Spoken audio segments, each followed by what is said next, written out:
4 lakh metre ऊपर पृथ्वी की चक्कर लगाती एक धातु का शहर जहां ना हवा है ना मिट्टी।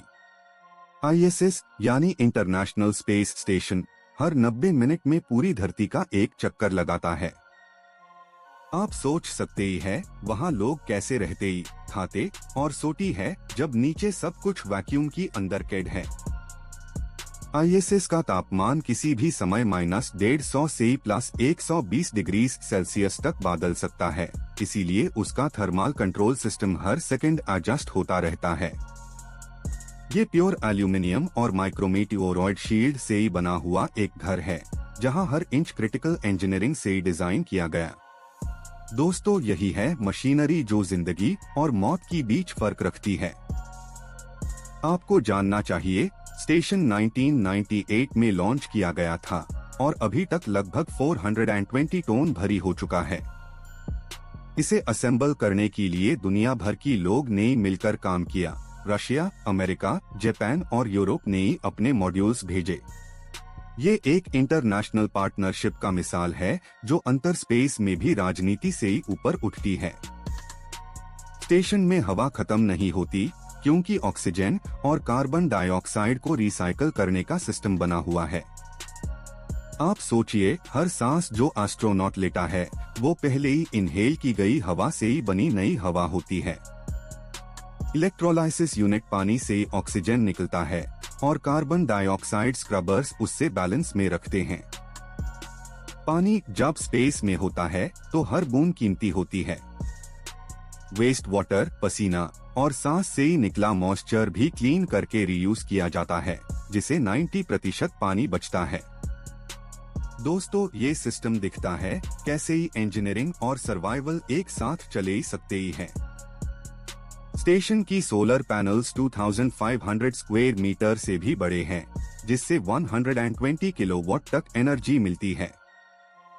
ये पैनल्स 75 मीटर तक फैलते हैं और उनका एंगल हर ऑर्बिट में सूरज की हिसाब से एडजस्ट होता है। आप सोचिए, इस पावर से ही हर सिस्टम, कम्युनिकेशन और जिंदगी चलती है। वेटलेसनेस यानी जीरो ग्रेविटी एस्ट्रोनॉट्स के लिए एक अजीब तजुर्बा है। उनके मसल्स और बोन्स कमजोर होने लगते हैं, इसीलिए हर दिन 2 घंटे तक एक्सरसाइज कंपलसरी होती है। स्पेशल ट्रेडमिल और रेजिस्टेंस मशीन्स से ही वो अपनी बॉडी को स्टेबल रखते हैं ताकि जब वापस पृथ्वी पे आइए तो मस्कुलॉन से ही खड़े ही हो सके। ISS में दिन 16 बार आता और जाता है क्योंकि स्टेशन 28,000 km/h की रफ्तार से चक्कर लगाता है। एस्ट्रोनॉट्स को अपनी नींद और काम का स्केड्यूल आर्टिफिशियल लाइट्स से ही सेट करना पड़ता है। दोस्तों, उनके लिए सुबह और शाम का मतलब सिर्फ सिस्टम क्लॉक से ही होता है, सूरज से ही नहीं। कम्युनिकेशन सिस्टम लेजर और रेडियो वेव्स पर काम करता है। हर सेकंड में गीगाबाइट्स डेटा नीश ग्राउंड स्टेशंस तक भेजता है। आप समझते हैं, यह लिंक बिना डिले के मिशन कंट्रोल तक पहुंचता है। कोई भी इमरजेंसी या साइंटिफिक रीडिंग 0.3 सेकंड के अंदर पृथ्वी पे रिकॉर्ड हो जाती है। माइक्रोग्रेविटी में फ्लूइड्स अलग तरीकाई से ही बिहेव करते ही है। पानी भी गोल गोल स्पेस बना लेता है। इस इफेक्ट को समझना साइंस के लिए क्रिटिकल है, क्योंकि ये मेडिसिन्स, प्रोटीन क्रिस्टल्स और मटेरियल्स रिसर्च में उसे होता है। स्टेशन एक चलती फिरती लैबोरेटरी बन गई है जो हर सेकंड डेटा जमा करती है। आपको हैरानी होगी, ISS हर दिन 100 से ज्यादा एक्सपेरिमेंट्स चलाता है।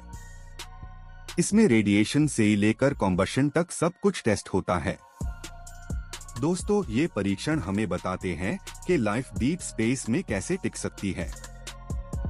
जरा सोचिए, स्पेस डेब्री हर ऑर्बिट में एक खतरा है।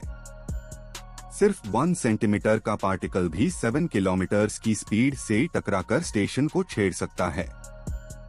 माइक्रोमीटिओरॉइड शील्ड्स और रडार मॉनिटरिंग की मदद से ही इन अटैक्स को पहचाना और बचना पड़ता है। एयरलॉक मॉड्यूल एस्ट्रोनॉट को वैक्यूम और प्रेशर डिफरेंस से ही बचता है। जब कोई स्पेस वॉक करता है, उसके सूट में ऑक्सीजन, पावर और कम्युनिकेशन लाइंस होती है। उनका हर स्टेप कैलकुलेटेड होता है, क्योंकि एक छोटी गलती 270 डिग्री सेल्सियस का टेम्परेचर डिफरेंस ला सकती है। स्पेस सूट की हर लेयर एडवांस्ड पॉलीमर्स से ही बनी होती है, जो माइक्रोमीटिओरॉइड और थर्मल एक्सट्रीम्स से ही बचती है। ये सूट लगभग 100 किलोग्राम तक भारी होता है और हर 5 घंटे बाद रिप्रेशराइज किया जाता है। दोस्तों, ये पोर्टेबल लाइफ सपोर्ट सिस्टम है जो जिंदगी को टेदर करता है। फूड का सिस्टम भी विशेष है क्योंकि माइक्रोग्रेविटी में क्रम्स हैजर्ड बन जाते हैं। फ्रीज ड्राइड और वैक्यूम पैक्ड फूड रीहीटिंग के बाद कंज्यूम होता है और फ्लो डक्ट्स से स्मेल और ह्यूमिडिटी कंट्रोल होती है। आप सोचिए, हर मील साइंस और पेशेंस का मिलन है। टॉयलेट्स भी इंजीनियरों का कमाल है क्योंकि एयर फ्लो और सक्शन से ही वेस्ट हैंडल किया जाता है। वाटर रिकवरी सिस्टम का 90% सीवेज रिसाइकल होता है, जिससे हर ड्रॉप वैल्यूएबल बन जाता है। दोस्तों, स्पेस में कोई भी फ्लश ग्रेविटी पे डिपेंड नहीं करता। इमरजेंसी के लिए स्टेशन में फायर सप्रेशन और ऑक्सीजन मास्क रेडी रहते हैं। जीरो ग्रेविटी में आग स्फेरिकल शेप में फैल सकती है, इसीलिए कार्बन डाइऑक्साइड और फोम एक्सटिंग्विशर्स यूज होते ही हैं। हर मॉड्यूल सेंसर सिस्टम से ही कनेक्टेड है, जो तुरंत क्रू को अलर्ट करता है। एस्ट्रोनॉटन का मनोबल भी मेंटेन करना जरूरी है क्योंकि आइसोलेशन उनके लिए साइकोलॉजिकल चैलेंज होता है। वीडियो कॉल्स, अर्थ लाइव व्यू और ग्रुप एक्टिविटीज उनकी रूटीन का पार्ट है। आप समझते हैं, अंतरिक्ष में मेंटल बैलेंस भी एक मिशन स्किल होती है। स्पेस स्टेशन के साइंस डेटा से ही हम अर्थ की क्लाइमेट पैटर्न्स और रेडिएशन बेल्ट्स को समझते हैं। सेंसर्स ओजोन, यूवी रेज और मैग्नेटिक फील्ड रीडिंग्स कलेक्ट करते ही है, जिससे हमारा एटमॉस्फेयर मॉडल सुधारता है। आईएसएस सिर्फ एक लैब नहीं, बल्कि पृथ्वी की रक्षक जैसे काम करता है। भविष्य में ल्यूनर गेटवे और मार्स ऑर्बिट स्टेशंस बन रहे हैं, जहां ये टेक्नोलॉजी और सिस्टम्स एक्सपैंड होंगे। हर मॉड्यूल एक लेगेसी है जो आगे के ग्रह यात्रा के लिए ब्लूप्रिंट बन रहा है। दोस्तों, अंतर स्पेस में स्टेशन इंसान का फ्लोटिंग फ्यूचर है।